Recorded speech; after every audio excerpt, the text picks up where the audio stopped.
伊任教授，伊是语言学的博士，嘛是研究台语的顶辈人，搁济岁人。伊用将近半世人的时间，按台湾头行到台湾尾，调查了解各地头的腔口。今年伊也写出全台湾头一本台湾语言地图。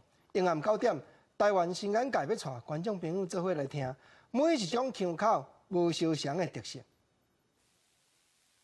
1979年，洪伟林教授开始进行台湾方言调查，写文章、出版册本。伫1987年，被中央研究院的张延宪教授看到伊的文章，嘛开始另外一段的研究之路。伊当时我写这款这本叫做台湾方言治理的时阵哦，就是我台湾头走到台湾尾哦，就去做方言调查，写文章出来了后。真侪人咧看，为着研究的正确性，洪伟林教授对受访者的条件嘛有要求。有年回答唔捌字的话，洪伟林阁需要一句一句慢慢啊问。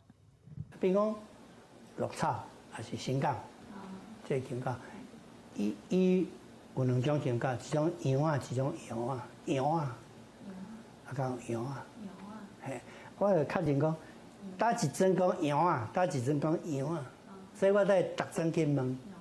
收集资料，理解每一个所在腔口，后来洪伟林教授用地图的方式来做分类。